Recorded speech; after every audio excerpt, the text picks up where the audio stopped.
రెండు వచ్చిన భాగాలు మనం చదువుదాం. పాత నిబంధనలో ఒక భాగం, క్రొత్త నిబంధనలో ఒక చిన్న భాగం మనం చదువుతాం.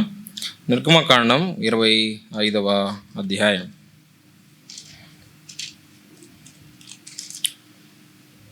నిర్గమకాండం 25వ అధ్యాయం 25వ అధ్యాయంలో 8, 9 వచనాలు చదువుకుందాం. నేను వారిలో నివసించినట్లు వారు నాకు పరిశుద్ధ స్థలమును నిర్మింపవలెను. నేను నీకు కనపరచు విధముగా మందిరం యొక్క ఆ రూపమును, దాని ఉపకరణములన్నిటి రూపమును నిర్మింపవలెను. క్రొత్త నిబంధనలో అపోస్తలుడైన పౌలు తిమోతికి రాసిన మొదటి పత్రిక 3వ అధ్యాయం 14, 15 వచనాలు. శీఘ్రముగా నీ యొద్దకు వస్తున్న నిరీక్షించున్నాను. అయినను నేను ఆలస్యము చేసిన ఎడల దేవుని మందిరములో, అనగా జీవము గల దేవుని సంఘములో జనులు ఎలాగ ప్రవర్తింపవలనో అది నీకు తెలియవలనని ఈ సంగతులను నీకు రాయిచున్నాను. ఆ సంఘము సత్యమునకు స్తంభమును ఆధారమునై ఉన్నది. చదువుబడిన లేఖన భాగాలను ప్రభు మన కొరకై దీవించి అనుగ్రహించునుగాక. ప్రియమైన సోదరి సోదరులారా, సంఘ క్రమాన్ని గురించి మనం ఆలోచిస్తున్నాం. సార్వత్రిక సంఘము, దాన్ని గురించి కొన్ని విషయాలు మనం విన్న తర్వాత స్థానిక సంఘాన్ని గురించి దేవుని వాక్యం ఏం చెప్తుందో దాని క్రమాన్ని గమనించే స్థితికి మనం వచ్చాం. ఈ సమయంలో సంఘమును గురించిన విషయాలు, ప్రతి చిన్న విషయం కూడా ఎందుకు అవసరం అనేది దేవుని వాక్యంలో నుండి కొంత మనం ఆలోచిస్తున్నాం. ఈరోజు సంఘం యొక్క ఉద్దేశం, స్థానిక సంఘం యొక్క ఉద్దేశం ఏమైందో దేవుని వాక్యంలో మనం గమనిస్తాం. మనం చదువుకున్న వచనాల్లో పాత నిబంధనలో నిర్గమకాండం 25వ అధ్యాయంలో స్థానిక సంఘం యొక్క పోలికలో లేక ఛాయలో ఉన్న ప్రత్యక్షపు గుడారం, దాని గురించి మనం చదువుతున్నప్పుడు దాని యొక్క ఉద్దేశం ఏమిటో దేవుడు చెప్తున్నాడు. 8వ వచనంలో మనం చదువుతున్నాం. నిర్గమకాండం 25:8. తిమోతి మొదటి పత్రిక 3వ అధ్యాయంలో అపోస్తలుడైన పౌలు తిమోతికి రాస్తూ, జీవం గల దేవుని సంఘంలో జనులు ఎలాగూ ప్రవర్తింపవలనో నీకు తెలియాలి అని చెప్తూ, ఖచ్చితంగా వారు ప్రవర్తించవలసిన క్రమం ఉన్నది అని చెప్తూ, ఎందుకు అంటే ఆ సంఘం యొక్క ఉద్దేశం అక్కడ కొన్ని మాటల్లో ఆయన చెప్తున్నాడు. మనం గమనిస్తున్నప్పుడే మనం గ్రహించగలం. దేవుని మందిరం, ఇల్లు అని చెప్తున్నాడు. జీవము గల దేవుని సంఘం అని చెప్తున్నాడు. సత్యమునకు స్తంభము, ఆధారం అని చెప్తున్నాడు. సంఘం యొక్క విశేషత ఇన్ని కోణాల్లో ఉంది కాబట్టి దానిలో జనులు ఎలాగ ప్రవర్తించాలో నీకు తెలియాలి అని ఖచ్చితంగా రాస్తున్నాడు. కాబట్టి తిమోతి మొదటి పత్రిక 3వ అధ్యాయం 15వ వచనంలో మనం సంఘాన్ని గురించి చదువుతున్నప్పుడు సంఘం యొక్క ఉద్దేశం, సంఘము భూలోకంలో ఎందుకుందో మనం గ్రహిస్తున్నాం. సంఘము ఏం చేస్తుందో కాదు, ఎందుకు ఉందో మనం గ్రహిస్తున్నాం. అసలు సంఘం యొక్క ఉనికి, వై ఇట్ ఎగ్జిస్ట్, ఎందుకు భూమి మీద దేవుడు స్థానిక సంఘాలను స్థాపిస్తున్నాడు, ఆ సత్యం దగ్గరికి మనం వస్తున్నాం. ఎందుకు అనేది మాత్రమే కాదు, తిమోతి మొదటి పత్రిక 3వ అధ్యాయం 16వ వచనంలో ఎవరి కొరకో ఆ సంగతి కూడా చెప్తున్నాడు. ఎందుకు అనేదాన్ని మనం అక్కడ గమనిస్తాం, కానీ ఎవరి కొరకో అనేది ఇంకా స్పష్టంగా మనం అర్థం చేసుకుంటాం. దేవుని కొరకు అనేది మనం గ్రహిస్తున్నాం. దేవుని ఇల్లు అని చెప్తున్న మాటలో, జీవం గల దేవుని సంఘం అని చెప్తున్న మాటలు, సత్యమునకు స్తంభము, ఆధారం అని చెప్తున్న మాటలు, ఒక విషయాన్ని మాత్రమే కాదు, ఒక వ్యక్తిని ఆయన మన ఎదురుకు తీసుకొని వస్తున్నాడు. దేవుని కొరకు సంఘం ఉన్నది అని మనం గ్రహిస్తాం. 5 సంగతులు మనం జ్ఞాపకం చేసుకుంటాం, తేలిగ్గానే గుర్తుపెట్టుకోవచ్చు. ఎందుకు సంఘము ఉనికిలో ఉన్నదంటే, మొదటిది దేవుని కొరకు ఉనికిలో ఉంది, లేకపోతే దేవుని మహిమ కొరకై ఉనికిలో ఉంది అని మనం చెప్పచ్చు. దేవుని మహిమ కొరకు అని కూడా గమనించవచ్చు. దేవుని కొరకు, అలాగే దేవుని మహిమ కొరకు. మనం ప్రస్తుతం జీవిస్తున్న లోకము దేవుని మహిమపరచదు. అది దేవునికి వ్యతిరేకమైన కోణంలో ఉన్నది, దేవునికి శత్రుత్వం వహిస్తున్నది. దేవుని మహిమకు చోటు లేదు లోకంలో. రోమాపత్రిక 1వ అధ్యాయంలో 3వ అధ్యాయంలో ఆ విషయాలను మనం గమనిస్తాం. సంఘాన్ని గురించి మనం చదువుతున్నప్పుడు ఎఫెసీ పత్రికలో ఒక వచనం మనం చదవచ్చు. సంఘాన్ని గురించిన ఉద్దేశం దేవుని మహిమ కొరకు అనేది దేవుని వాక్యంలో స్పష్టమవుతుంది.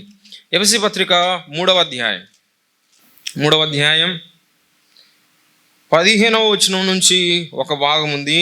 ఆ భాగం మొత్తం మనం చదివితే సహాయకరమే, కానీ అక్కడ ఉన్న విషయాలన్నిటినీ రాసి చివరిలో దాని యొక్క ముగింపుకు వస్తున్నాడు. 20-21 వచనాల్లో చివరిలో మనం చదవచ్చు, మనలో కార్యసాధకమైన తన శక్తి చొప్పున మనం అడుగు వాటన్నిటికంటే ఊహించు వాటన్నిటికంటే అత్యధికంగా చేయ శక్తి గల దేవునికి క్రీస్తు యేసు మూలముగా సంఘములో తరతరములు సదాకాలము మహిమ కలుగును గాక, ఆమెన్ అని చెప్తున్నాడు. ఎఫెసీ పత్రికలో చాలా విషయాలు చెప్పబడ్డాయి సంఘాన్ని గురించి. అయితే సంఘం యొక్క ఉద్దేశం అక్కడక్కడ తెలుపబడింది. ఆ విషయాలన్నిటి జోలికి మనం వెళ్ళట్లేదు, కానీ ఈ ఒక్క మాటని ఎఫెసీ పత్రికలో మనం జ్ఞాపకం పెట్టుకుంటే మిగిలిన ఉద్దేశాలు కూడా నెరవేర్చబడతాయి సంఘం కొరకై. అయితే అన్నిటికన్నా అత్యున్నతమైన దేవుని ఉద్దేశం ఏంటంటే దేవుని మహిమ కొరకై. ఉదాహరణకి 5వ అధ్యాయంలో సంఘముని గురించి వధువు అని మనం చదువుతున్నాం. సార్వత్రిక సంఘ కోణంలో సంఘము క్రీస్తు ప్రభువుకి పెండ్లి కుమార్తెగా ఉండబోతుంది. 1000 ఏళ్ల పాలనలో ఆయనతో కలిసి భూమి మీద పరిపాలన చేయబోతుంది. అది ఒక ఉద్దేశం. సంఘాన్ని ప్రభు భూమి మీద సంకల్పించడానికి అది ఒక ఉద్దేశం. అయితే ఆ ఉద్దేశాలన్నీ కూడా దేవుని మహిమ కొరకు. ఎఫెసీ పత్రికలోనే మరొక ఉద్దేశానికి తర్వాత వస్తాం, ముందే చెప్పట్లేదు. అవన్నీ కూడా దేవుని మహిమ కొరకై ప్రాథమికంగా దేవుడు జరిగిస్తున్నాడు. అయితే పర్టికులర్గా స్థానిక సంఘాన్ని గురించి మనం ఆలోచన చేస్తున్నప్పుడు మనము వధువులో పాలిభాగస్తులమే. అయితే స్థానిక సంఘాన్ని గురించి ప్రత్యేకంగా ఆలోచన చేస్తున్నప్పుడు స్థానిక సంఘం దేవుని మహిమ కొరకై ఉంది. స్థానికంగా మరొక కాంటెక్స్ట్ కూడా మనం చూస్తాం. చూడండి, రోమాపత్రిక 15వ అధ్యాయం, రోమీలకు రాసిన పత్రిక 15వ అధ్యాయం 5వ వచనం, 5-6 వచనాలు తెలుగులో కలిసి ఉన్నాయి. మీరు ఏకభావం గలవారై ఏకగ్రీవముగా మన ప్రభు అయిన యేసుక్రీస్తు తండ్రి యగు దేవుని మహిమపరచు నిమిత్తం క్రీస్తు యేసు చిత్త ప్రకారం ఒకరితో నొకడు మనస్సు కలిసిన వారై ఉండునట్లు ఓర్పునకును ఆదరణకును కర్తయగు దేవుడు మీకు అనుగ్రహించును గాక అని చదువుతున్నా. మీరు ఏకభావం కలిగిన వారై ఉండాలి, ఏకగ్రీవముగా అని రాసి ఒక్క నోటితో అని చెప్తున్నాడు. తర్వాత ఒకరితోనొకడు మనస్సు కలిసిన వారై ఉండాలి అని చెప్తున్నాడు. ఓర్పు, ఈ విషయాలు అవసరం. ఆ పై వచనాలు మనం చదువుతున్నప్పుడు కూడా గ్రహిస్తాం. ఇవన్నీ ఎందుకంటే దేవుని మహిమ కొరకై అని చెప్తున్నాడు. ఐక్యత దేవుని మహిమ కొరకై అని చెప్తున్నాడు. కాబట్టి సంఘము దేవుని మహిమ కొరకై ఉంది. సంఘము తన గురించి తాను మాట్లాడుకోవడం కాదు, తన గురించి తాను గొప్పగా చెప్పుకోవడం కాదు, నాట్ సెల్ఫ్ ప్రమోటింగ్, కానీ దేవుని మహిమపరచడానికి భూమి మీద ఉన్నది అని గ్రహిస్తాం. సంఘంలో ఉన్న విషయాలన్నీ కూడా ప్రభు కొరకే ఉన్నాయి, ప్రభు యొక్క మహిమ కొరకు ఉన్నాయి. సంఘం యొక్క కూడికలు కానీ, సంఘంలో ఉన్న కార్యకలాపాలు కానీ, సంఘంలో మనం ఆచరించే దైవికమైన సూత్రాలు కానీ, ఏ ప్రోగ్రాం అయినా సరే, ఏ విషయమైనా సరే, సంఘంలో కీర్తనలు మొదలుకొని ప్రార్థనలు కానీ, ఇక ఎన్ని మనం చెప్పుకున్న సంఘాన్ని గురించి ప్రతిదీ దేవుని మహిమ కొరకై ప్రాథమికంగా జరగాలి అనే సూత్రాన్ని దేవుని వాక్యంలో మనం గమనిస్తాం. దేవుడు చేసే కార్యాలు దేవుని వాక్యంలో కొన్ని మనం గమనిస్తున్నప్పుడు వాటన్నిటిని దేవుడు తన మహిమ కొరకై చేస్తున్నాడు అని మనం గ్రహిస్తాం. సృష్టిని మనం గమనిస్తున్నప్పుడు దేవుడు తన మహిమ కొరకై సృష్టిని సృజించాడు, తన మహిమను బయలుపరచడానికి సృజించాడు. తన మహిమ నిమిత్తం మానవుని విషయంలో నా మహిమ నిమిత్తం నేను సృజించిన మానవుడు చదువుతాం యెషయా గ్రంథంలో. సృష్టి విషయంలో 19వ కీర్తనలో మనం చదువుతాం దేవుని మహిమ కొరకై సృష్టి ఉంది. పాత నిబంధనలో ఉన్న ప్రత్యక్ష గుడారాన్ని చూసినప్పుడు గుడారంలో ఉన్న అన్నీ కూడా దేవుని మహిమపరచడానికి ఉన్నాయి, దేవుని మహిమను చూపించడానికి ఉన్నాయి అని మనం గ్రహిస్తాం. గుడారం మీద దేవుని మహిమ మనం దేవుని వాక్యంలో చదువుతున్నాం. 29వ కీర్తన 9వ వచనంలో ఆయన ఆలయంలో ఉన్నవన్నీ ఆయనకు ప్రభావం అని చెప్తున్నాయి అని మనం దేవుని వాక్యంలో చదవగలుగుతున్నాం. క్రీస్తు ప్రభువుని మనం గమనిస్తే ఆయన జీవితాన్ని గురించి చదువుతున్నప్పుడు పుట్టుక సమయంలోనే దేవదూతలు చెప్తున్నారు, సర్వోన్నతమైన స్థలముల్లో దేవునికి మహిమ అని ప్రకటిస్తున్నారు. ప్రభువు చేసిన ఆశ్చర్య కార్యాలు చూడండి, అవన్నీ దేవుని మహిమ కొరకై. లాజరు విషయంలో చెప్తున్నాడు, ఈ వ్యాధి మరణము కొరకు వచ్చింది కాదు, కానీ దేవుని మహిమ నిమిత్తమే వచ్చింది అని చెప్తున్నాడు. ఆయన పరిచర్యలో ఎక్కడా కూడా తను తాను మహింపరచుకోవడానికి ప్రభు పరిచర్య చేయడం లేదు, దేవుని మహింపరచడానికి చేస్తున్నాడు. చేయుటకు నీవు నా చేతికి ఇచ్చిన యావత్తు పని నేను సంపూర్ణంగా నెరవేర్చి భూమి మీద నిన్ను మహిమ పరిచితిని అని చెప్తున్నాడు. ఆయన మరణం కూడా తండ్రి మహిమార్థమై ఆయన మరణించాడు. దహన బలిలో అదే మనం గమనిస్తున్నాం. దేవుని చిత్తం నెరవేర్చడం ద్వారా దేవుణ్ణి ప్రభువైన యేసుక్రీస్తు మహిమపరుస్తున్నాడు. చాలాసార్లు ప్రభు మన మేలు కొరకై, పాప క్షమాపణ కొరకై మరణించాడు, సమాధి చేయబడ్డాడు, తిరిగి లేచాడు అని మనం చెప్పొచ్చు. కానీ ప్రాథమికంగా దేవుని మహిమ కొరకై ఆ పనిని ఆయన జరిగించాడు. ఆయన పునరుత్థానం దేవుని మహిమ కొరకే. ఏ విషయాలైనా, ఆయనకు ముడిపడిన ఏ విషయాలైనా సరే దేవుని మహిమ కొరకై. మన రక్షణ గురించి మనం చదివితే ఎఫెసీ పత్రిక 1వ అధ్యాయంలో 3 సార్లు దేవుని కృపామహిమకు కీర్తి కలుగుటకై అని మనం చదువుతాం. పాపులైన వారిని దేవుడు తన కృప చేత అసామాన్యమైన రీతిలో నీతిమంతులుగా తీర్చడానికి ఒకే ఒక కారణం, ఆయన మహిమపరచబడుతున్నాడు. అది మొదటిది, అది ప్రాథమికమైనది, అది అంతిమైంది కూడా. ప్రాథమికమైనది మాత్రమే కాదు, రక్షించబడిన వారి విషయంలో దేవుని గురి అదే. చివరికి వారిని ఎక్కడికి చేరుస్తున్నాడంటే మహిమకు తీసుకుని వెళ్తున్నాడు, వారిని కూడా మహింపరుస్తున్నాడు. రోమాపత్రిక 8వ అధ్యాయంలో మనం చదువుతాం. రక్షణ ప్రణాళిక జగత్పునాది వేయబడక మునిపే చేశాడు దేవుని మహిమ నిమిత్తమై. రక్షణ పని యొక్క సంపూర్తి ప్రభువైన యేసుక్రీస్తు కార్యరూపంలో ఆయన సిలువలో జరిగించాడు. మన విషయంలో మనం రక్షించబడినప్పుడు అది ప్రారంభమైంది అని చెప్పొచ్చు. మనం రక్షించబడ్డాం, ప్రస్తుతం రక్షించబడుచూ ఉన్నాం, భవిష్యత్తులో రక్షించబడతాం. ప్రభు దాన్ని పూర్తి చేసే సమయంలో మన విషయంలో కూడా అది దేవుని మహిమ కొరకై ఆయన దాన్ని జరిగించబోతున్నాడు.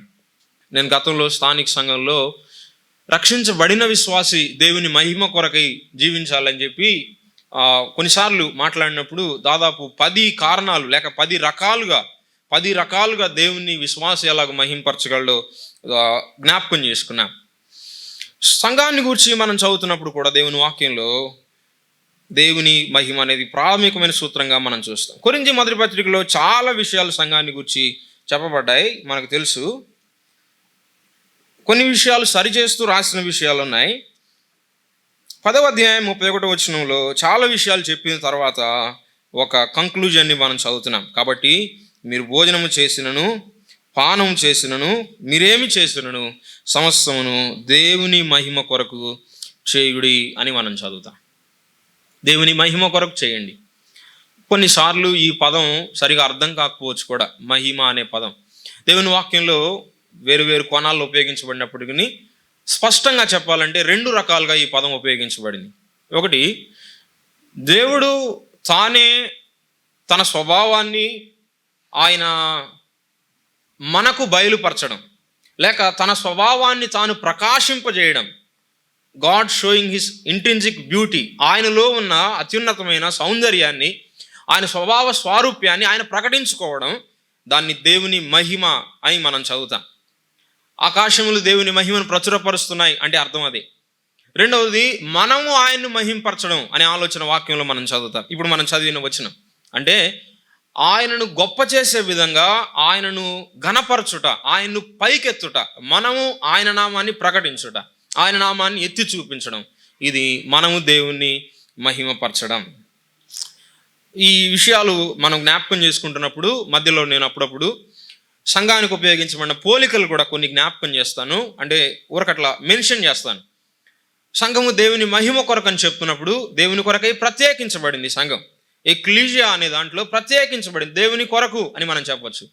అంతేకాదు కొరింథీ 2వ పత్రికలో 11వ అధ్యాయంలో, కొరింథీ 2వ పత్రిక 11వ అధ్యాయం 2వ వచనంలో, దేవాసక్తితో మీ ఎడల ఆసక్తి కలిగి ఉన్నాను, ఎందుకనగా పవిత్రురాలైన కన్యకనుగా ఒక్కడే పురుషునికి అనగా క్రీస్తుకు సమర్పింపవలనని మిమ్మల్ని ప్రదానము చేసి తిని అని రాస్తున్నాడు.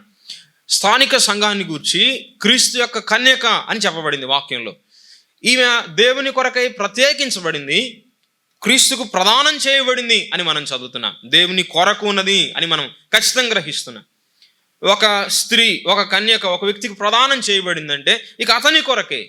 ఆమె సుఖ సౌఖ్యాలు కానీ, ఆమె యొక్క సౌందర్యం కానీ, ఆమె జీవితంలో ఉన్న విశేషాలు కానీ, ఆమెకు సంబంధించినవి ఏమున్నా సరే అవన్నీ ఆ వ్యక్తి కొరకే, ఇక ఎవరికి చెందవు, ఏ పురుషునికి చెందవు లోకంలో, ఆయన కొరకే అనే అర్థాన్ని మనం గ్రహిస్తున్నాం.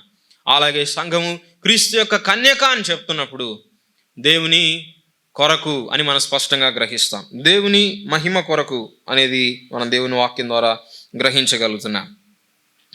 సంఘం యొక్క పని కూడా ఎలా జరిగిందో మనం గమనిస్తున్నప్పుడు, స్థానిక సంఘం యొక్క పని ఎలా జరుగుతుందో కూడా మనం గమనిస్తున్నప్పుడు, దేవుని మహిమ కొరకు అది ఉనికిలో ఉంది అని చెప్పడం అది సహేతుకమైనది అని మనం గ్రహించగలం. అవును, దేవుని మహిమ కొరకే అని మనం చెప్పగలం. సృష్టి విషయంలో ఒక మాట చదువుతాం చూడండి. కొలస్సీ పత్రిక, అపోస్తలుడైన పౌలు కొలస్సీలకు రాసిన పత్రిక 16వ వచనం, మొదటి అధ్యాయం 16వ వచనం, 1:16. ఎలయనగా ఆకాశమందున్నవి, భూమి అందున్నవి, దృశ్యమైనవి కానీ అదృశ్యమైనవి కానీ, అవి సింహాసనములైనను, ప్రభుత్వములైనను, ప్రధానులైనను, అధికారములైనను, సర్వమును ఆయన యందు సృజించబడెను, సర్వమును ఆయన ద్వారాను ఆయన్ను బట్టి సృజించబడెను అని చదువుతున్నా.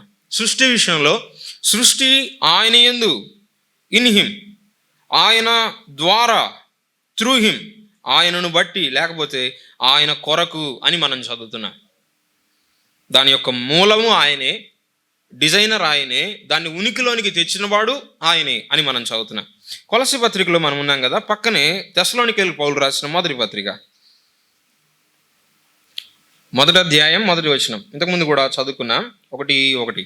తండ్రి అయిన దేవుని యందును ప్రభువైన యేసుక్రీస్తునందును ఉన్న తెస్సలోనికైయుల సంఘమునకు పౌలును, సిల్వాను, తిమోతియును శుభమని చెప్పి రాయను. తెస్సలోనిక సంఘాన్ని గురించి రాస్తూ ప్రభువైన యేసుక్రీస్తు నందు ఉన్న సంఘం అని చెప్తున్నాడు. సృష్టి విషయంలో 3 ఫ్రేజెస్ ఉపయోగించబడ్డాయి. ఆయన నుండి, ఆయన ద్వారా, ఆయన కొరకై. సంఘం విషయంలో కూడా ఆయన యందు అని చెప్తున్నాడు. మాత్రమే కాదు, ఆయన ద్వారా, ఆయన కొరకై కూడా అనేది దేవుని వాక్యలు మనం గ్రహిస్తాం. దీని యొక్క ప్రణాళిక దేవుందే. సంఘము ఏర్పడడానికి, ఉనికిలోనికి రావడానికి సార్వత్రిక కోణం అంతట్లో మనం గమనించినా, స్థానిక కోణంలో గమనించినా సరే, పని జరిగించిన వాడు ప్రభువైన యేసుక్రీస్తే. దేవుడు తన స్వరక్తం ఇచ్చి సంపాదించిన తన సంఘం, లేకపోతే దేవుడు తన కుమారుని స్వరక్తం ఇచ్చి సంపాదించిన తన సంఘం.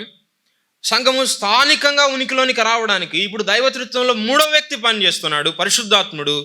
ఈయన పని ద్వారా ఉనికిలోనికి వచ్చింది స్థానిక సంఘం. కాబట్టి అది ఆయనది కాబట్టి ఆయనకు మహిమ, ఇది ఆయన పని చేస్తున్నాడు కాబట్టి ఆయనకు మహిమ అని చెప్పొచ్చు. ఏ మనుషుని ద్వారా స్థానిక సంఘం ఉనికిలోనికి రావడం లేదు. ఏ మనుషుని ద్వారా అది కొనసాగే పరిస్థితిలో లేదు. దాని మూలము ఆయనే, దాని విషయంలో పనివాడు ఆయనే, దాని విషయంలో ఘనత, మహిమ కూడా ఆయనదే.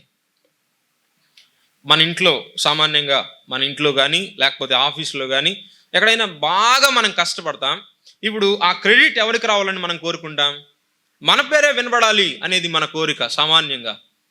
దేవుడు ఇన్ని ఘనమైన కార్యాలు జరిగిస్తున్నప్పుడు స్థానిక సంఘ విషయంలో ఆయన చిత్తం, అది ఆయన మహిమ కొరకై ఉండాలనేదిగా మనం గ్రహిస్తాం. మనం కొన్నిసార్లు పని చేయొచ్చు, కానీ మహిమ మాత్రం దేవునికే. దానికి మాదిరి ప్రభువైన యేసుక్రీస్తే. క్రీస్తు ప్రభు సంఘం కొరకై పని జరిగించాడు. కానీ ఆయన భూమి మీద ఉన్నప్పుడు దేవుని పని విషయంలో ఎక్కడా కూడా ఆయన తాను మహింపరచుకున్నట్టుగా మనం చూడం. అయితే ప్రస్తుతం పరిశుద్ధాత్ముడు క్రీస్తును మహింపరిచే పనిలో ఉన్నాడు సంఘంలో. మనం కూడా ఒక దినాన పరలోకానికి వెళ్ళినప్పుడు, బలానమ్మకమైన మంచి దాసుడా, నీ పని ఇది, నీ రివార్డ్ ఇది అని చెప్పి మనల్ని గణపరిచేది, ప్రశంసించేది దేవుడే. భూమి మీద ప్రశంసించబడడానికి మనం లేము. ప్రజల ముందు దేవుని మహింపరచడానికి మనం ఉన్నాం. చాలాసార్లు మనం చెప్పేటప్పుడు కూడా అనాలోచితంగా మనం ఫలాని బ్రదర్ వాళ్ళ సంఘం అండి అని మనం అంటాం. అసలు వ్యక్తుల సంఘం కాదు, వాళ్ళు అంటే కన్వీనియంట్గా ఉంటుంది అడ్రస్ చేయడానికి, కానీ వ్యక్తులది కాదు. అంత మాత్రమే కాదు, బ్రదర్ది కూడా కాదు, దేవుంది. కాబట్టి దేవుని సంఘం, దాన్ని పిలవడంతోనే మన ఆలోచనలు మారిపోవాలి. స్థానిక సంఘంలో కూడా మనం చాలాసార్లు దేవుంది అని కూడా చెప్తాం, కానీ మన ఆచరణలో మన అవసరతల కొరకే సంఘం ఉంది అని మనం చూస్తాం. ప్రైమరీలీ మన అవసరతల కొరకు కాదు, మన వ్యక్తిగతమైన అవసరతలు లేకపోతే మనల్ని ఫెసిలిటేట్ చేయడానికి కాదు, దేవుని కొరకు అనే సూత్రాన్ని మనం గ్రహించవలసిన వారంగా ఉన్నాం. దేవుని కొరకు ఉంది కాబట్టి దేవుని పద్ధతిలో నేను దానిలో ప్రవర్తించాలి. దేవుని మహిమ కొరకు సంఘం ఉంది కాబట్టి దేవుడు నా నుంచి ఏం కోరుతున్నాడో ఆ ప్రకారంగానే నేను దాంట్లో జీవించాలి అనేది మనం గ్రహించవలసిన సంగతి. సంఘంలో ఒకవేళ మాట్లాడాల్సి వస్తే దేవుని మహిమ కొరకే నేను మాట్లాడతాను. మౌనంగా ఉండాల్సి వస్తే దేవుని మహిమ కొరకై. మనం ఏం చేసినా సరే మీరు ఆలోచన చేయండి. ఆరాధన దేవుని మహిమ కొరకై, కీర్తనల దేవుని మహిమ కొరకై, పని దేవుని మహిమ కొరకై, ఐక్యత దేవుని మహిమ కొరకై. సంఘంలో ఉన్న విషయాలు ఏవైనా సరే శిరస్వత్వం కానీ ఇటువంటి క్రమాలు కూడా దేవుని మహిమ కొరకై ప్రభు నియమించాడు. దేవుని మహిమ కొరకై సంఘం ఉంది అనే ఆలోచన మన అనుదిన జీవనంలో, సంఘంలో మనం చేసే పరిచర్య విషయంలో సమూలమైన మార్పులను తీసుకొని వస్తుంది. ఇతరుల క్షేమం కొరకు నేను ఇలా ఉండాలి అనేది మంచిదే, మాదిరి కొరకు ఇలా ఉండాలి అనేది మంచిదే, కానీ దేవుని మహిమ కొరకై నేను ఇలా ఉండాలి అనేది మనలో సమూలమైన మార్పులను తీసుకొని వస్తుంది. ఉదాహరణకి దేవుని మహిమ కొరకు పాడుతున్నాం అని మనం గ్రహిస్తే మనం ఎట్లా పాడతాం కదా? దేవుని మహిమ కొరకై నేను నిలబడుతున్నాను అనే గ్రహింపు వస్తే నేను ఎట్లా నిలబడాలి? దేవుని మహిమ కొరకై మనం కూడి రావాలి అని మనం గ్రహింపులో ఉంటే ఆదివారం మాత్రమే కాదు, మిగిలిన కూడికల పట్ల నిర్లక్ష్యత మనం ఎప్పుడూ వహించాం. కాబట్టి దేవుని మహిమ కొరకై భూమి మీద ప్రభువు మన జీవితంలో కూడా వ్యక్తిగతంగా దేవుడు తన మహిమ కొరకే కార్యాలు చేస్తున్నాడు. నన్ను దేవుడు పుట్టించింది, నాకు దేవుడు ఆరోగ్యం ఇచ్చింది, నన్ను పోషించేది, నన్ను రక్షించింది, నన్ను సంఘంలో చేర్చింది తన మహిమ కొరకై. ఇది వ్యక్తిగతంగా కూడా ఒక విశ్వాసి బాగా గ్రహించాల్సిన సత్యం.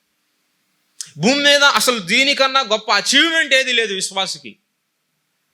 నేను దేవుని మహిమ కొరకు ఇది చేస్తున్నాను, దేవుడు దీని ద్వారా మహిమపరచబడు. అల్టిమేట్గా దేవుని మహిమ కొరకై జీవితం అంతా దారపోసినప్పటికీ దేవుడు దానికి యోగ్యుడు, పాత్రుడు. కాబట్టి అది దేవుని మహిమ కొరకై అనే సంగతిని మనం గ్రహిస్తాం. రెండవది, నిర్గమకాండంలో మనం చదువుకున్నాం 25వ అధ్యాయంలో, నేను వారిలో నివసించినట్లు వారు నాకు పరిశుద్ధ స్థలమును నిర్మింపవలెను అని చెప్తున్నాడు. దేవుని నివాసం కొరకై అని మనం గ్రహిస్తాం. దేవుడు తన ప్రజల మధ్య నివాసం ఉండడానికి ఆయన ఎల్లప్పుడూ ఇష్టపడేవాడు. మానవుల మధ్య ఆయన నివాసాన్ని దేవుడు ఇష్టపడి, దేవుని వాక్యంలో ఆదికాండంలో ప్రారంభ అధ్యాయాల్లోనే మనం చదువుతాం దేవుడు వారితో పాటు సహవాసం చేస్తున్న సంగతిని మనం గ్రహిస్తాం. బైబిల్లో దేవుని నివాస స్థలం కనీసం 7 దశలుగా మనం గమనించవచ్చు. ఆదికాండంలో 3వ అధ్యాయంలో ఏదెను తోటలో దేవుని నివాసం. త్వరగా నేను వీటిని జ్ఞాపకం చేస్తాను. పాపము చేత అది భంగపరచబడింది, దేవుడు వారిని విడిచిపెట్టాడు, దేవుడు వారిని ఏదెనులో నుండి వెళ్ళగొట్టాడు. ఆదికాండం 28వ అధ్యాయంలో ఇది దేవుని ఇల్లు అని చెప్తున్నాడు. ఇదెంతో భయంకరం, ఇక్కడ దేవుడు ఉన్నాడు అని చెప్తున్నాడు. యాకోబు తనకు కలిగిన దర్శనంలో బెతేల్ అని చెప్తున్నాడు. ఆదికాండం 28వ అధ్యాయం మనం చదువుకున్న వచనం ప్రారంభించి 25వ అధ్యాయంలో దేవుడు ప్రత్యక్ష గుడారాన్ని గూర్చిన వివరం అంతటిని చెప్పడం ప్రారంభించాడు. దాని యొక్క నమూనాను ఆయన మోషేకి తెలియజేస్తున్నాడు. 25 నుండి 40 అధ్యాయాల్లో ఈ వివరాలన్నీ ఎందుకు అంటే, నేను వారిలో నివసించినట్లు వారు నాకు పరిశుద్ధ స్థలమును నిర్మింపవలెను. అది అరణ్యములో ఉన్న దేవుని నివాసం, ఇశ్రాయేలీయుల మధ్య దేవుని నివాసం. ఆ తర్వాత రాజుల గ్రంథంలో మనం చదువుతున్నప్పుడు దావీదు దేవునికి నివాస స్థలాన్ని కట్టగోరాడు. నేనేమో అద్భుతమైన స్థలంలో ఉంటున్నాను, మరి దేవునికి నివాస స్థలం లేదే, మందసం ఎక్కడో ఉందే. కాదు, దేవునికి ఒక నివాస స్థలం ఉండాలి అని ఆయన కోరుకున్నాడు. అయితే సొలొమోను మందిరాన్ని కట్టినట్టుగా మనం చూస్తాం. రాజుల మొదటి గ్రంథం 6వ అధ్యాయం, దినవృత్తాంతాలు 2వ గ్రంథం 2 నుంచి 7 అధ్యాయాల్లో సొలొమోను దేవాలయం దేవుని నివాస స్థలం, దేవుని మహిమ అక్కడ కనబడినట్లుగా మనం చూస్తాం. అది 4వది. అది కూడా కొంతకాలానికి పోయినట్లుగా మనం దేవుని వాక్యంలో గ్రహిస్తాం. జెరుబ్బాబెలు ద్వారా మందిరం కట్టబడింది, దాంట్లో కూడా దేవుని మహిమ నింపబడింది. అది ఇశ్రాయేలీలు బబులోను చెరకు వెళ్ళి తిరిగి వచ్చిన తర్వాత జరిగిన సంగతి. అయితే వారు త్వరితంగానే దాన్ని కూడా వారి మధ్య నుండి వారి అవిధేయతను బట్టి వారు కోల్పోయారు. సువార్తలకు మనం వస్తున్నప్పుడు క్రొత్త నిబంధనలో మనము మరొక దేవుని నివాస స్థలాన్ని మనం చూస్తాం. ఇప్పుడు ఒక స్థలం కాదు, ఒక వ్యక్తి యొక్క శరీరంలో దేవుడి నివాసం ఉన్నాడు. యోహాను సువార్త 1వ అధ్యాయం 14వ వచనం, ఆ వాక్యము శరీరధారి కృపా సత్య సంపూర్ణుడిగా మన మధ్య నివసించెను అని చదువుతాం. దేవుడు మానవుల మధ్య నివాసం ఉన్నట్లుగా గ్రహిస్తున్నాం. ప్రభువైన యేసుక్రీస్తు యొక్క వ్యక్తిత్వంలో లేక యేసుక్రీస్తుగా దేవుడు భూమి మీద నివాసం ఉన్నాడు. 6వది, ఈ సంఘకాలంలో దేవుడు స్థానిక సంఘంలో, సార్వత్రిక సంఘంలో ఆయన నివాసం ఉంటున్నాడు. ప్రకటన గ్రంథం 21వ అధ్యాయం 3వ వచనం, అది చివరిది, భవిష్యత్తులో జరగబోయేది మనం చదువుతాం. 21:3, ఇదిగో దేవుని నివాసము మనుష్యులతో కూడా ఉన్నది, ఆయన వారితో కాపురముండును, వారు ఆయన ప్రజలయ్యుందురు, దేవుడు తానే వారి దేవుడై ఉండి వారికి తోడయుండును అని మనం చదువుతున్నాం. ఇది భవిష్యత్తులో మిలీనియంలో 1000 ఏళ్ల పాలనలో దేవుని నివాసం, దేవుడు భూమి మీద నివాసం ఉండబోతున్నాడు. అయితే ఈ కాలంలో సంఘము దేవునికి నివాస స్థలం, స్థానిక సంఘం ప్రభు యొక్క నివాస స్థలం. మొట్టమొదటి ప్రస్తావనలోనే మత్తయి సువార్త 18లో ప్రభు ఆ సత్యాన్ని స్పష్టం చేస్తున్నాడు. అక్కడ నేను ఉండబోతున్నాను అని చెప్తున్నాడు. ఎంత విశేషమైన సంగతి! సార్వత్రిక సంఘాన్ని గురించి మొట్టమొదటి ప్రస్తావనలో ఆయన ఏం చెప్తున్నాడంటే దాని యొక్క గొప్పతనం అని మనం ఒక రకంగా చెప్పొచ్చు. నా సంఘమును కట్టుదును అని చెప్తున్నాడు, దాని కన్స్ట్రక్షన్. అయితే స్థానిక సంఘాన్ని గురించి లోపల సంగతి చెప్తున్నాడు, దాంట్లో నేను నివాసం ఉంటాను అని చెప్తున్నాడు. దేవుడు సంఘంలో నివాసం ఉంటాడు అని చెప్తున్నప్పుడు ఆ కాలాల్లో దేవుని నివాస స్థలం చాలా రమ్యంగా ఉంది, చూడడానికి చాలా గంభీరంగా ఉంది, చాలా గొప్పదిగా ఉంది. చూస్తేనే అర్థమైపోతుంది ఆ నివాస స్థలం వేరు, ఈ నివాస స్థలం వేరు, ఆ మహిమ వేరు, ఈ మహిమ వేరు అని కాదు. అదే రకంగా అదే ప్రభు ఆయన మన మధ్య నివాసం ఉంటున్నాడు. ఆకాశ మహాకాశాలు పట్టజాలని వాడే మన మధ్య నివాసం ఉంటున్నాడు. అయితే దేవుని నివాస స్థలాన్ని గురించి మన ఆలోచనల్లో మనకు నెప్తికి తీసుకొని రాబడినప్పుడల్లా మనం చాలా జాగ్రత్త పడాలి. దేవుని నివాసం నాతోనా, మా మధ్యన అనేది మనం చాలా జాగ్రత్త వహించాల్సిన విషయం. వ్యక్తిగతంగా చెప్తున్నప్పుడు కొరింథీ మొదటి పత్రికలో మనం చదువుతాం, 2వ పత్రికలో కూడా మనం చదువుతాం. శరీరం దేవుని నివాస స్థలం అని చెప్తున్నప్పుడు, దేవుని ఆత్మకు ఆలయం అని చెప్తున్నప్పుడు తీవ్రమైన పదజాలాన్ని వాక్యంలో ఉపయోగించాడు. మనం చదువుతాం, వేషతో కలుసుకున్నవాడు దానితో ఏక శరీరమై ఉన్నాడు, ప్రభుతో కలుసుకున్నవాడు ప్రభుతో ఏక శరీరమై ఉన్నాడు. చాలాసార్లు వ్యక్తిగతంగా నేను భయపడతాను, నా దేహంలో పరిశుద్ధాత్ముడి నివాసం ఉన్నాడా? అట్లయితే స్థానిక సంఘంలో ప్రభు నివాసం ఉండే మనం ఎలా ప్రవర్తించాలి? మన మధ్యలో ప్రభు ఉంటే మనం ఎలా ప్రవర్తించాలి? దేవుడు అన్ని స్థలాల్లో ఉంటాడు, కానీ సర్వవ్యామిగా ఉంటాడు, కానీ ఆయన తన ఇల్లుగా భావించి నివాసం ఉండేది మేనిఫెస్టెడ్ ప్రజెన్స్ ఆఫ్ గాడ్. ఇది నా ఇల్లు అని చెప్పి నివాసం ఉంటాడు ప్రభు. వాక్యంలో మనం దీనికి సంబంధించిన పోలికలు తిమోతి మొదటి పత్రిక 3వ అధ్యాయం 15వ వచనంలో దేవుని ఇంటిలో, దేవుని మందిరంలో అనే దగ్గర దేవుని ఇంటిలో అని చదువుతాం. కొరింథీ మొదటి పత్రిక 3వ అధ్యాయం 16వ వచనంలో మీరు దేవుని ఆలయమై ఉన్నారు అని చదువుతాం. కొరింథీ 2వ పత్రిక 6వ అధ్యాయం 16వ వచనం మనం తీసి చదువుదాం చూడండి. కొరింథీ 2వ పత్రిక 6వ అధ్యాయం 16వ వచనం, దేవుని ఆలయమునకు విగ్రహములతో ఏం పొందిక, మనము జీవము గల దేవుని ఆలయమై ఉన్నాము. అందుకు దేవుడు ఇలాగ సెలవిచ్చున్నాడు, నేను వారిలో నివసించి సంచరింతును, నేను వారికి దేవుడినైందును, వారు నాకు ప్రజలయ్యుందురు అని చెప్తున్నాడు. కాబట్టి కావున మీరు వారి మధ్య నుండి బయలువెడలి ప్రత్యేకముగా ఉండు, అపవిత్రమైన దాన్ని ముట్టకుడి అని ప్రభు చెప్పుచున్నాడు. మరియు నేను మిమ్మల్ని చేర్చుకొందును, మీకు తండ్రినై ఉందును, మీరు నా కుమారులను కుమార్తెలనై ఉందురని సర్వశక్తి గల ప్రభు చెప్పుచున్నాడు అని చదువుతా. నేను వారిలో నివసించి సంచరిస్తాను అని కూడా మనం చదువుతున్నాం. సంఘము దేవుని నివాసస్థలం అని చెప్తున్నప్పుడు మనం కూడి వచ్చేటప్పుడే నివాసస్థలం అని కాదు. స్థానిక సంఘం యొక్క జీవనం అంతట్లో కూడా సంఘము దేవుని నివాసస్థలం, దేవుని ఇల్లు అని చెప్తున్నాడు. మందిరం కాదు, మనమే దేవుని ఇల్లు అని మనం గ్రహిస్తున్నాం. కాబట్టి దేవుని ఇంట్లో దేవుడు ఏం చేస్తాడు? ఆయన దేవుని ఇంట్లో నివాసం ఉంటాడు, అంతేకాదు దేవుడు పరిపాలిస్తాడు. ఆయన ఇంటిలో ఆయనకు పైన పరిపాలించేవాడు ఎవడు లేడు. కాబట్టి దేవుని ఇంట్లో దేవుని క్రమం పోయిన వారం కూడా మనం జ్ఞాపకం చేసుకున్నాం. దేవుని ఇంట్లో మనం ఏం చేస్తాం? దేవుని నివాసం కొరకై సంఘం ఉనికిలో ఉంది. మనం ఏం చేస్తామంటే దేవుడు ఉన్నాడు కనుక దేవుని విషయంలో భయభక్తులు కలిగి మనం ఉంటాం, పరిశుద్ధతను మనం కాపాడుకుంటాం. మిగిలిన విషయాలన్నీ సరే దేవునికి ఏవైతే అనుకూలంగా ఉన్నాయో మనం అలాగున్నే ప్రవర్తిస్తాం. దేవునికి అననుకూలమైన వాటన్నిటి నుంచి వేరవుతాం, ప్రత్యేకించుకుంటాం, వాటన్నిటిని తీసివేసుకోవలసిన వారంగా మనం ఉంటాం. అంతేకాదు దేవుని ఇంటిని గురించి మనం చదువుతున్నప్పుడు పాత నిబంధనలో దేవుని గుడారంలో ఉన్న పరిచర్యను మనం చూస్తాం. ప్రభు మన మధ్య ఉన్నాడు, ఆయనకు మనం పరిచర్య చేస్తాం. మనం చేసే పరిచర్య ప్రభుకి పరిచర్య చేస్తాం. ప్రత్యక్షపు గుడారంలోనే యాజకత్వాన్ని మనం చూస్తున్నాం. యాజకత్వం గుడారానికి సంబంధించిన విషయం. యాజకులు నాకు పరిచర్య చేయాలి అని ప్రభు చెప్తున్నాడు. అంతకు ముందు యాజకులు లేరా? ఎవరు యాజకత్వం చేయలేదా? నోవహు, అబ్రహాము అందరూ బలులు అర్పించారు, కానీ యాజకులు అని పర్టికులర్గా స్పెసిఫిక్గా పిలువబడలేదు వారు. యాజకత్వం గుడారంతో దానికి సంబంధం ఉన్నది. రాజులైన యాజక సమూహం అని చెప్తున్నప్పుడు అది లోపల చేయవలసిన పని ఉన్నది అని దేవుని వాక్యంలో మనం గ్రహిస్తున్నాం.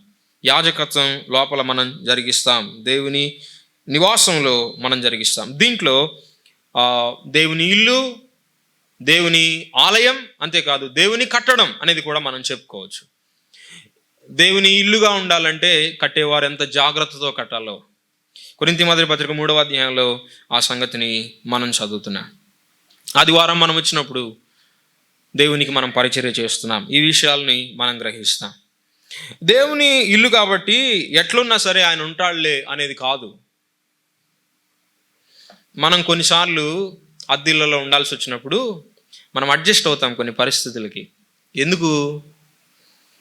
అది మన ఇల్లు కాదు కాబట్టి మనం అడ్జస్ట్ అవుతాం. ఇది ఆయన సొంత ఇల్లు, దీంట్లో ఆయన అడ్జస్ట్ అవ్వాల్సిన పని ఉందా?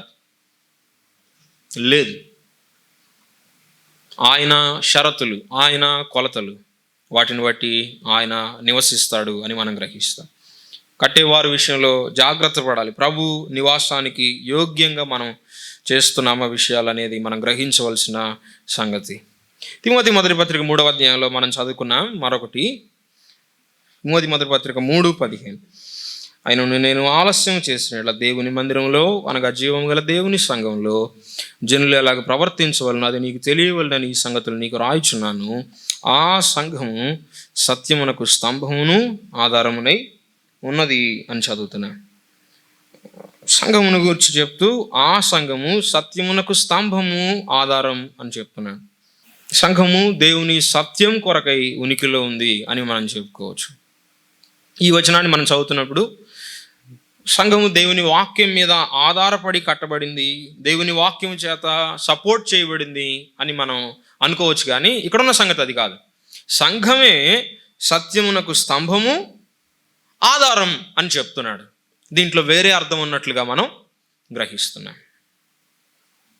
కొంతమంది దేవుని సత్యం విషయంలో ఏమనుకున్నారంటే, దేవుని వాక్యం లేక వాక్య సత్యం మన చేతులకు ఇవ్వబడింది, దీన్ని మిలిటరీ శక్తి ద్వారా పోరాడి కాపాడాలి అని అనుకున్నారు. మరి కొంతమంది ఏమనుకున్నారంటే, దేవుని సత్యాన్ని కొన్ని ఇన్స్టిట్యూషన్స్ ద్వారా ఇది మనం తర్వాత వచ్చే తరాలకు ప్రకటింపజేయాలి, దీన్ని కాపాడాలి అని అనుకున్నారు.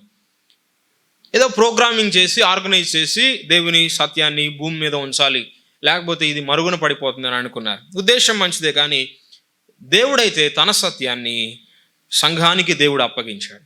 సంఘం యొక్క చేతుల్లో ఆయన ఉంచాడు దీని విషయంలో సంఘము జాగ్రత్త వహించాలి అని మనం చదువుతాం. స్తంభము ఆధారం అని చెప్తున్నాడు. రెండు వేరు వేరు మాటలు మనం చదువుతాం. స్తంభము అని చదువుతున్నప్పుడు సంఘము సత్యాన్ని ఎత్తి చూపేది, ప్రకటించేది అని మనం గ్రహిస్తాం. సంఘము సత్యాన్ని ప్రదర్శించేది. స్తంభాన్ని మనం చూస్తున్నప్పుడు ఒక విషయాన్ని తెలుపుతాయి స్తంభాలు. ఈ ఊరికి ఇటు వెళ్ళాలి, ఈ ఊరికి ఇటు వెళ్ళాలి, ఆ విషయాలు తెలుపుతాయి. కాబట్టి సంఘము సత్యాన్ని ఎత్తి చూపుతుంది, సత్యాన్ని ప్రదర్శిస్తుంది, బయట స్వార్థలో ప్రకటిస్తుంది. అంతేకాదు లోపల కూడా దేవుని వాక్య సత్యాన్ని మనం ప్రకటిస్తున్నాం. దేవుని వాక్యంలో ఉన్న సంగతులు మరుగుగా ఉండడానికి వీల్లేదు. దేవుని వాక్యంలో ఉన్న సంగతులు మర్చిపోవడానికి వీల్లేదు. దేవుని వాక్య సత్యం పాతిపెట్టబడడానికి వీల్లేదు అని చెప్పి దాన్ని మనం ప్రకటిస్తున్నాం. తర్వాతి తరానికి మనం ప్రకటిస్తున్నాం. చేరి వచ్చే వారికి స్పష్టంగా మనం నిర్భయంగా మనం ప్రకటిస్తున్నాం. కారణం సంఘము సత్యమునకు స్తంభం. అంత మాత్రమే కాదు, ఆధారం అని చెప్తున్నాడు. ఆధారం అని అన్నప్పుడు పూర్వకాలపు దినాల్లో కొంతమంది రాజులు యుద్ధాలు చేసినప్పుడు, వారు కొన్ని చోట్ల విజయాల్ని పొందినప్పుడు, కొన్ని రాజ్యాలని జయించినప్పుడు విలువైన డాక్యుమెంట్స్, పత్రాలు, విలువైన విషయాలన్నిటినీ ఒక స్తంభం కింద దాచిపెట్టే అలవాటు ఒకటి ఉంది. గ్రీక్ కల్చర్లో మనం చూస్తాం, మరికొన్ని సాంప్రదాయాల్లో కూడా మనం చూస్తాం. కాబట్టి సంఘము సత్యాన్ని ప్రకటించడం మాత్రమే కాదు, సత్యాన్ని భద్రపరుస్తుంది అనే ఆలోచన దీంట్లో. Not only displaying but defending. కొన్ని సందర్భాల్లో సత్యం విషయంలో తీవ్రంగా మనం పోరాడాల్సి వస్తుంది. అసత్యము నుండి వేరుగా సత్యాన్ని మనం భద్రపరచవలసిన వారంగా మనం ఉన్నాం. ఇక్కడ ఈ వచనంలో ఈ బాధ్యత ఎవరికి అప్పగిస్తున్నాడు? తిమోతికి ఒకడికి అప్పగిస్తున్నాడా? లేదు, సంఘమంతటికి ఈ బాధ్యత అని చెప్తున్నాడు. ఈ బాధ్యత దేవుని వాక్యం చెప్పడంలో మాత్రమే ఉందా? లేదు. అందుకే ఏం చదువుతున్నామంటే, ఆయన నేను ఆలస్యం చేసిన ఇట్లా దేవుని మందిరంలో అనగా జీవం గల దేవుని సంఘంలో జనులు ఎలాగ ప్రవర్తింపవలను అని చదువుతున్నాను. దేవుని సత్యం లోకానికి ఎలా ప్రదర్శించబడుతుంది, లోపల ఎలా ప్రదర్శించబడుతుంది, ఎలా ప్రకటించబడుతుంది, ఎలా నమ్మబడుతుంది, ఎలా గౌరవించబడుతుంది అంటే నా ప్రవర్తన ద్వారా. నా ప్రవర్తనకు దేవుని వాక్యానికి డైరెక్ట్ కనెక్షన్ ఉంది. దేవుని వాక్యం ఇక్కడ నిలబడి చెప్పినంత వరకే కాదు, మనం విన్నంత వరకే కాదు. ఇక్కడే మనం చదువుతాం చూడండి, 6వ అధ్యాయం, తిమోతి మొదటి పత్రిక 6వ అధ్యాయం మొదటి వచనం 6:1. దేవుని నామము ఆయన బోధయు దూషింపబడకుండానట్లు దాసత్వమును కాడి క్రింద ఉన్న వారందరూ తమ యజమానులు పూర్ణమైన ఘనతకు పాత్రులని ఎంచవలను అని చదువుతున్నా. దేవుని వాక్యం ఆయన బోధ దూషింపబడకుండానట్లు అని చెప్పాడు. ఇంకా మనం అర్థం చేసుకోవచ్చు, అది చిన్న చూపు చూడబడకుండానట్లు, అది జనులు చూచి చూడనట్లుగా ఉండకుండానట్లు, అది స్పష్టంగా ప్రదర్శించబడినట్లు. పాజిటివ్గా, ఇక్కడ నెగిటివ్గా చెప్తున్నాడు. దేవుని వాక్యం దూషించబడకున్నట్లు అని చెప్తాడు. డాక్ట్రిన్ అని చదువుతాం మనం ఇంగ్లీష్లో ఆ మాట దగ్గర, ఆయన బోధ అని చెప్పినప్పుడు. దేవుని వాక్య సిద్ధాంతం డాక్ట్రిన్ అనేది అది మన జీవితాలకు అన్వయింపజేసుకునేది. అది విన్నంత వరకే కాదు, అది డాక్ట్రిన్ అదే ప్రాక్టీస్ కూడా. చాలాసార్లు అది మనం మర్చిపోతాం. మనం విన్న సంగతులు ఇవి థియరీ మాత్రమే కాదు, ఇవే ప్రాక్టీస్ కూడా. కాబట్టి దేవుని వాక్యం కొరకై, దేవుని సత్యం కొరకై సంఘం ఉన్నది అని మనం గ్రహిస్తున్నాం. ప్రపంచంలో విషయాలన్నీ మారిపోతాయి. మారని విషయాల్లో ఒకటి దేవుని వాక్యం. సంఘం కూడా మార్పు లేనిగా ఉండాలని ప్రభు కోరుకుంటున్నాడు. ఇంతకుముందు తరంలో ఎలా ఉందో ఇప్పుడు కూడా అలా ఉండాలని ప్రభు కోరుకుంటున్నాడు. కాలక్రమేణా చుట్టూ ఉన్న ప్రజల యొక్క అలవాట్లకు అనుగుణంగా, ఆచారాలకు అనుగుణంగా, సాంప్రదాయాలకు అనుగుణంగా, లోకంలో ఉన్న ట్రెండ్స్ కన్నిటికీ అనుగుణంగా మారిపోవడం కాదు, అడాప్ట్ అవ్వడం కాదు వాటికి. సంఘము దేవుని మార్పు లేని వాక్యానికి అంకిత భావంతో అనుగుణంగా ముందుకు సాగాలని ప్రభు కోరుకుంటున్నాడు. ప్రత్యక్ష గుడారాన్ని చూడండి, అది ఒకసారి నిర్మించబడిన తర్వాత మేఘము అక్కడి నుంచి కదిలితే ఆ గుడారాన్ని వారు తీసివేసి మరొక స్థలానికి వెళ్తారు. మరొక స్థలంలో గుడారాన్ని అమర్చేటప్పుడు, గుడారాన్ని దించేటప్పుడు అదే రూపంలో, అదే క్రమంలో వారు దించాలి దాన్ని. మరలా అక్కడి నుంచి మరొక స్థలానికి వెళ్ళినప్పుడు స్థలం మారచ్చు, కానీ దాని యొక్క రూపము, దాని యొక్క ప్లేస్మెంటు అది ఏమీ మారదు, ఏమీ మార్చరు. ఇది కష్టంగా ఉందా మోయాలంటే, ఇది ఒక్కటే వదిలేద్దాంలే ఇక్కడ అని వెళ్ళిపోతారా? లేదు. దేవుని వాక్యంలో ఉన్న విషయాలు కూడా పౌలు చెప్తున్నాడు ఫిలిప్పీ పత్రికలో, అవే సంగతులు మీకు రాయడం మీకు మేలుకరం అని మనం చదువుతాం. కాబట్టి అవే కీర్తనలు, అవే సంగతులు చాలాసార్లు మరీ గుర్తు చేయబడతాం. కొన్ని అవి మనకు మేలుకరం, మన పిల్లలకు మేలుకరం. కారణం దేవుని సత్యానికి సంఘము భూమి మీద సాక్షార్థంగా ఉంది అని మనం గ్రహిస్తాం. దేవుని సత్యం భద్రపరచబడడానికి స్థానిక సంఘానికి బాధ్యత అప్పగించబడింది. కాబట్టి ఎంటర్టైన్మెంట్కు మనం అవకాశం ఇవ్వకూడదు, వినసొంపైన బోధలకు మనం అవకాశం ఇవ్వడానికి వీల్లేదు. ఆ స్లో పాయిజన్ మూలంగా దేవుని వాక్యం మరుగున పడిపోతుంది. దేవుని కొరకై, దేవుని మహిమ కొరకై ఉనికిలో ఉంది, దేవుని నివాసంగా ఉనికిలో ఉంది, దేవుని సత్యం కొరకై ఉనికిలో ఉంది. ఎఫెసీ పత్రిక 4వ అధ్యాయం 10వ వచనం. ఎఫెసీ పత్రిక 4:10. మనమందరము విశ్వాస విషయంలోనూ దేవుని కుమారుని గూర్చిన జ్ఞాన విషయంలోనూ ఏకత్వం పొంది సంపూర్ణ పురుషుల మగ వరకు, అనగా క్రీస్తునకు కలిగిన సంపూర్ణతకు సమానమైన సంపూర్ణత కలవారి మగ వరకు ఆయన ఈలాగు నియమించెను. పరిశుద్ధులు సంపూర్ణులగునట్లు క్రీస్తు శరీరము క్షేమాభివృద్ధి చెందుటకును పరిచర్య ధర్మము జరుగుటకును ఆయన కొందరిని అపోస్తలుగాను, కొందరిని ప్రవక్తలుగాను, కొందరిని సువార్థికులుగాను, కొందరిని కాపరులుగాను, ఉపదేశకులుగాను నియమించెను అని చదువుతాం.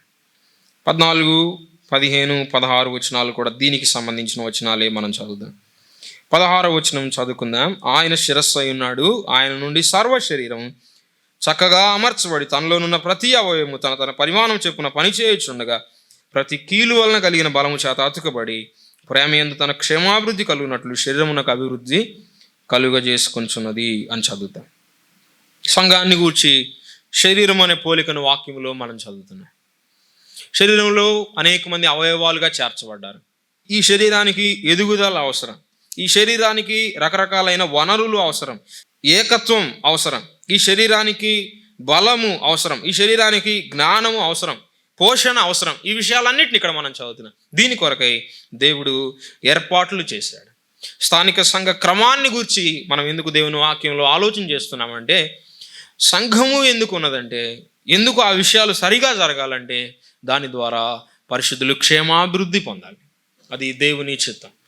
సంఘము ఒక స్థలంలో స్థానికంగా ఉనికిలోనే ఉండడానికి కారణం పరిశుద్ధుల క్షేమాభివృద్ధి కొరకై. ప్రాథమికమైనవి దేవుని గురించిన విషయాలు, తర్వాత పరిశుద్ధుల క్షేమం కొరకై అని మనం గ్రహిస్తాం. పరిశుద్ధుల ఎదుగుదల కొరకు అని గ్రహిస్తాం. స్థానిక సంఘాలు, ఒక స్థలంలో ఏర్పరచబడిన స్థానిక సంఘం అభివృద్ధి పొంది దాని ద్వారా మరొక స్థలంలో అసెంబ్లీ ప్రారంభించబడాలి, దాని ద్వారా మరొక స్థలంలో ప్రారంభించబడాలి. కారణం ఏంటి? మిగిలిన స్థలాల్లో, సంఘాలు లేని స్థలాల్లో ఉన్న పరిశుద్ధులు క్షేమాభివృద్ధి పొందాలి. వారు రక్షించబడడం మాత్రమే కాదు, ఎందుకు స్థానిక సంఘాల స్థాపన?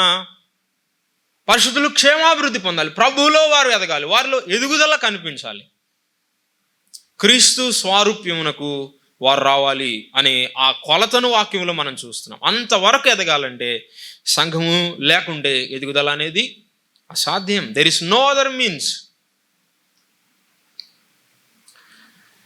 పేతురు రాసిన మొదటి పత్రిక 2వ అధ్యాయంలో క్రొత్తగా రక్షించబడిన విశ్వాసులను గురించి చెప్తూ శిశువులు అనే ఒక పోలికను మనం చూస్తాం.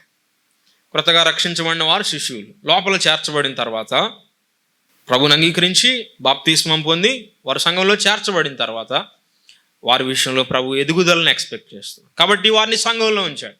వారి పోషణ కొరకై సంఘంలో దేవుడు వాక్య పరిచర్యను ఇచ్చాడు. వారి పోషణ కొరకై మిగిలిన విశ్వాసులకు వరాలను ఇస్తున్నాడు. ఇక్కడ చదువుతాం, ప్రతి కీలు వలన కలిగిన బలము చేత అతుకబడి ప్రతి అవయవము తన తన పరిమాణం చొప్పున పని చేయుచుండగా శరీరము ప్రేమ యందు తనకు క్షేమాభివృద్ధి కలుగు చేసుకుంటుంది అని మనం చదువుతాం. కాబట్టి సంఘము యొక్క క్షేమాభివృద్ధి కొరకై మనందరము పనిచేస్తాం.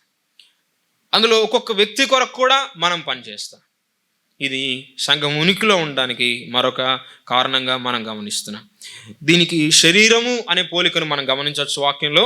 అంతేకాదు కొరింథీ మొదటి పత్రిక 3వ అధ్యాయంలో దేవుని వ్యవసాయం అని కూడా చెప్తున్నాడు. ఎక్కడ ఎదుగుదల ఉంటుందో అక్కడ ఫలాలు ఖచ్చితంగా కనిపించాలి. కాబట్టి దేవుని వ్యవసాయం అని మనం చదువుతాం. ఆత్మ ఫలం వాక్యంలో మనం చూస్తాం, నీతి ఫలం మనం చూస్తాం, నోటి ఫలం మనం చెప్పుకోవచ్చు. హెబ్రీ పత్రిక 13వ అధ్యాయంలో చెప్తున్నాడు దేవుని వాక్యంలో ఇటువంటి ఫలాలు, జిహ్వ ఫలం అన్నాడు దాన్ని గురించి కదా. చాలాసార్లు మనం ఏం చెప్తామంటే పరిశుద్ధత గురించి కానీ లేకపోతే ఏ విషయాన్ని గురించి అయినా మనం సంఘంలో కొన్ని గమనిస్తున్నప్పుడు ఏం పొరపాటు లేదు, ఏం తప్పు లేదు, ఏం నెగిటివ్ లేదు, అంతా బాగుంది అని మనం అంటాం. కానీ పాజిటివ్గా ఏముందో మనం చూడం. ఫలం ఏదైనా ఉందా, ఎదుగుదల ఏదైనా ఉందా, దేవుని కంటికి తృప్తి ఏదైనా ఉందా, మార్పు ఏదైనా ఉందా, గ్రోత్ ఎక్కడైనా కనిపిస్తుందా, దీని గురించి మనం ఆలోచన చేయం. కానీ ప్రభు పరిశుద్ధతను గురించి కానీ ఏ విషయాన్ని గురించి అయినా సరే ఆయన పాజిటివ్గా చూస్తున్నాడు. కాబట్టి మనం క్రీస్తు కలిగిన సంపూర్ణతకు సమానమైన సంపూర్ణత కలవారం వరకు ఆయన ఈలాగు నియమించను అని చదువుతాం. పరిశుద్ధుల ఎదుగుదల కొరకై మనం కూడి రావాలి, పరిశుద్ధత ఎదుగుదల కొరకై మనం ప్రార్థన చేయాలి, పరిశుద్ధుల ఎదుగుదల కొరకై వారి క్షేమాభివృద్ధి కొరకై మనం ప్రయాసపడాలి, పరిశుద్ధుల క్షేమము కొరకై మనం స్థానిక సంఘంగా మనం కొనసాగాలి. కొన్ని స్థలాల్లో తక్కువ మంది పరిశుద్ధులు ఉంటారు, కానీ వారి క్షేమాభివృద్ధి ప్రాముఖ్యమైన విషయంగా మనం గ్రహిస్తాం. చివరిది, లోకంలో ఉన్న పాపుల యొక్క రక్షణ కొరకై స్థానిక సంఘం ఉనికిలో ఉంది.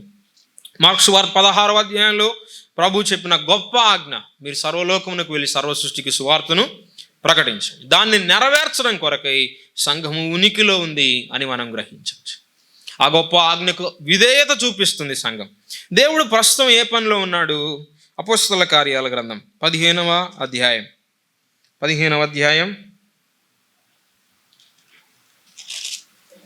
14వ వచనం 15-14.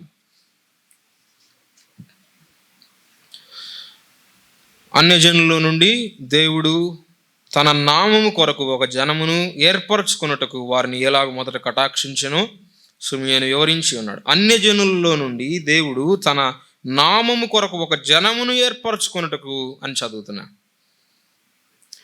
పాత నిబంధనలో దేవుడు జనాంగాలతో ఏం చేస్తున్నాడు? వారిని దేవుడు విడిచిపెట్టాడు. వారికి సూర్యుడిని ఇచ్చాడు, చంద్రుడిని ఇచ్చాడు, వారికి కావలసినవన్నీ వనరులనిచ్చి వారిని వారి మనస్సాక్షికి, వారిని వారి అవిధేయతకు దేవుడు విడిచిపెట్టాడు. భవిష్యత్తులో జనాంగాలను ఏం చేయబోతున్నాడంటే వారిని ఇశ్రాయేలు యొద్దకు ఆయన 1000 ఏళ్ల పాలనలో సమకూర్చబోతున్నాడు. అయితే ప్రస్తుతం ఏం చేస్తున్నాడంటే భవిష్యత్తులో వారిని రక్షించబోతున్నాడు. ప్రస్తుతం ఏం చేస్తున్నాడంటే జనాంగాల్లో నుండి తన నామం కొరకు ఒక జనమును ఆయన ప్రత్యేకపరుస్తున్నాడు అని మనం చదువుతాం. ఇది సువార్త ప్రకటన ద్వారా ప్రభువు జరిగిస్తున్న కార్యం. ఇక వేరే ఏ సాధనం లేదు. స్థానిక సంఘం ద్వారానే సువార్త ప్రకటన జరగాలనే దేవుని చిత్తం. మిషన్స్ ద్వారా అనే దేవుని చిత్తం కాదు. అది దేవుని ప్రాథమికమైన ప్రణాళిక కాదు. మనుషుల ప్రణాళికలు, ఆలోచనలు, ఉద్దేశం మంచిదే. అయితే దేవుని వాక్యంలో ఉన్న దేవుని ప్రణాళిక స్థానిక సంఘం ద్వారా సువార్త వ్యాప్తి జరగాలి. అందులో మరలా ప్రకటన ద్వారా జరగాలి. అంతేకాదు ప్రదర్శన ద్వారా సువార్త వ్యాప్తి జరగాలి. మనం ఉన్న స్థలాల్లో ప్రతి విశ్వాసి ప్రభువుకు సాక్షిగా ఉండడం వల్ల సువార్త వ్యాప్తి జరుగుతుంది అని మనం గ్రహిస్తాం. దేవుని వాక్యంలో దీనికి సంబంధించిన పోలికలు కొరింథీ 2వ పత్రిక 3వ అధ్యాయం 3వ వచనంలో క్రీస్తు పత్రిక అని మనం చదువుతాం. అది స్థానిక సంఘానికి ఉపయోగించబడిన పోలిక. ప్రకటన గ్రంథం 1వ అధ్యాయం 20వ వచనంలో ఆ 7 సువర్ణ దీప స్తంభములు 7 సంఘములు అని మనం చదువుతున్నాం. ఇది లోకంలో దేవుని కొరకైన సాక్ష్యానికి సూచనగా చెప్పబడిన పోలిక. తర్వాత ప్రభుత్వం అయితే చివరిలో మనం ఆ పోలికల్లో పాఠాలు మనం గమనించవచ్చు. కానీ మనం ఒక్కొక్కటి జ్ఞాపకం చేసుకుంటున్నాం అంతే. దీపస్తంభం అని చెప్తున్నప్పుడు తనంతట అదే ప్రకాశించదు. దీపస్తంభం అంటే దాంట్లో దీపం ఉంటుంది, అయితే దాంట్లో నూనె మీద ఆధారపడి అది ప్రకాశించేది. ప్రత్యక్ష గుడారంలో మనం ఆ విషయాలను ఒలీవ నూనె అని స్పష్టంగా మనం చదువుతున్నాం. నూనె పరిశుద్ధాత్మకు సాదృశ్యం. ఆయన ద్వారా సాక్ష్య జీవితం ప్రకాశించాలి, ఆయన శక్తిలో మనం జీవించాలి, ఆయన ద్వారా సువార్త పని జరగాలనేది దేవుని చిత్తంగా మనం గ్రహిస్తాం. కాబట్టి ఈ సంఘంగా మనం చేరి వస్తున్నప్పుడు మన ప్రార్థనలు కదా, మనకున్న అవకాశాల్లో మనం సువార్త ప్రకటించడం, సువార్త కూడికలు, లేకపోతే ఒక వ్యక్తి నిలబడినప్పుడు ప్రకటించడం, ఆదివారం కూడా మనం చేస్తున్న పని ప్రభువు వచ్చే వరకు ఆయన మరణమును ప్రచురించుదురు అని చెప్తున్నాం. కాబట్టి ఈ విషయాల్లో మరొక ఉద్దేశాన్ని మనం చూస్తున్నాం. లోకంలో ఉన్న నశించిపోయే పాపులకి సువార్త ప్రకటించబడాలి. లోకంలో మన అనుదిన జీవనంలో మనం వేరు స్థలాల్లో ఉంటున్నాం, మనం వేరు పనుల్లో మనం నిమగ్నమై ఉంటున్నాం. కానీ సంఘంగా మనం ఎందుకున్నామో మర్చిపోకుండా మనం చేయగలిగిన పని ఒకటి ఉంది లోకంలో, అదే సువార్త ప్రకటన, సువార్త వ్యాప్తి మనం చేయగలం. ప్రభు కొరకు మనం సాక్ష్యం ఇవ్వగలం. అందరూ ప్రసంగాలు చేయలేకపోవచ్చు, వాక్యంలో నుంచి అందరూ దేవుని వాక్యంలో వచనాలు ఎత్తి చెప్పలేకపోవచ్చు, కానీ మనల్ని కూర్చున్న సాక్ష్యం, ప్రభు మనల్ని ఎలా రక్షించాడో, మనం ఎలా ప్రభు దగ్గరికి వచ్చాము, మనం ఎందుకు ప్రభు దగ్గరికి వచ్చామో, ప్రభు దగ్గరికి వచ్చిన తర్వాత మనం పొందిన మేలేంటో మనము వారికి తెలియజేయాలని ప్రభు కోరుకుంటున్నాడు. మేము క్రీస్తు రాయవారులం అన్నాడు పౌలు. ఆయన మనల్ని పంపిస్తున్నాడు లోకంలోకి. రోజు ఉదయం మన కొరకు మనం వెళ్తున్నామని అనుకోవడం కాదు, ఆయన మనల్ని పంపిస్తున్నాడు. మనం ఎక్కడికి వెళ్తున్నా సరే ప్రభు మనల్ని పంపిస్తున్నాడు. మీరు నాకు సాక్షులు అని చెప్పి ఆయన మనల్ని పంపిస్తున్నాడు. మన కొరకు మనం జరిగించే పనిలో వృద్ధిని అభివృద్ధిని మనం చూస్తున్నాం, కానీ లోకంలో ప్రభు కొరకు నేను నీవు ఏం చేయగలుగుతున్నామో మనం పరిశీలన చేసుకోవడం అవసరం. ప్రభు రాబోతున్నాడు. ఆ తర్వాత లోకంలోకి మనం వెళ్ళాం, సంఘం లోకంలో ఉండదు, ప్రభు యొద్దకు మనం చేర్చబడబోతున్నాం. ఈ లోపల మనకు అప్పగించబడిన పని, మనకున్న ఉద్దేశం, మనకు చాతనైనంత మందిని ప్రభు యొద్దకు మనం తీసుకొని రావడం. యోహాను సువార్త 1వ అధ్యాయంలో ఒక్కడు మరొకడిని తీసుకొని వస్తున్నాడు. మనం ఆ సీక్వెన్స్ని గమనిస్తాం. వారి ద్వారా మరొకరు మనం చూస్తాం. మనము చాలాసార్లు ఎక్కువ మంది మీద దృష్టి పెట్టుకుంటాం. పడవ మునిగిపోతున్నప్పుడు దాని మొత్తాన్ని మనం కాపాడలేం, కానీ ఒక్కొక్కడిని మనం చేయబట్టుకొని ఒడ్డుకు చేర్చగలం. అలాంటి పని ప్రభు మనకు అప్పగిస్తున్నాడు. తేలిగ్గా మనం దాన్ని తీసుకోవద్దు. దాన్ని మనం అలవాటుగా దాన్ని మనం చెప్పాలి కాబట్టి సువార్త అనేలా కాదు, కానీ తీవ్రమైన వారి విషయమై భారం కలిగిన వారిగా ప్రార్థనాపూర్వకంగా లోకంలో ఉన్న వ్యక్తులతో మనం వ్యవహరించి సంఘంగా మనం ఎందుకున్నామో ఆ ఉద్దేశాన్ని నెరవేర్చుతాం. అలాగ మనం చేయడానికి ప్రభు మనకి కృప అనుగ్రహించునుగాక. మనం చేరి వచ్చే కూడికల్లో కూడా నశించిపోయే వారి కొరకే ప్రార్థన చేస్తాం. వారి కొరకు మనం ఉనికిలో ఉన్నాం అని మనం గ్రహిస్తాం. ఈ గ్రామంలో నశించిపోయే వారి కొరకై మేమున్నాం. వారి కొరకు ఏమైనా ఉండకపోని కొన్నిసార్లు కొంతమంది స్కూల్స్ కానీ లేకపోతే హాస్పిటల్స్ కానీ ఇటువంటి సేవ జరిగించారు లోకంలో. అవి ప్రభువుని గురించిన సాక్ష్యం వారికి తెలపడానికి ప్రారంభ పనిముట్లే కానీ అంతవరకే కాదు. సువార్త ఎక్కువగా ఎక్కడ ఫలించిందంటే థర్డ్ వరల్డ్ కంట్రీస్లో. ఎక్కడైతే ప్రభు యొక్క అవసరత ప్రజలకు అర్థమవుతుందో అక్కడ అన్నీ ఇచ్చి సుఖవంతంగా వారి నుంచి ప్రభుని గుర్తు చేసుకోండి అంటే కాదు. అవి చేయొచ్చు కానీ ప్రారంభంగా మాత్రమే. అయితే ఒకే ఒక పని సంఘానికి అప్పగించబడింది, సువార్త ప్రకటన. అవి చేస్తున్నప్పటికీ ఒకవేళ మన గురి ఏంటంటే సువార్త ప్రకటన. లోకంలో సంఘానికి అప్పగించబడిన ఒకే ఒక బాధ్యత సువార్త ప్రకటన. సంక్షేమం కాదు, సువార్త ప్రకటన. కాబట్టి అది చేయడానికి ప్రభు మనకి తగిన కృప అనుగ్రహించును గాక. దేవుని మహిమ కొరకై, దేవుని కొరకై, దేవుని నివాసం కొరకై, దేవుని సత్యం కొరకై, పరిశుద్ధుల క్షేమం కొరకై, అలాగే పాపుల యొక్క రక్షణ కొరకై ప్రార్థన చేద్దాం.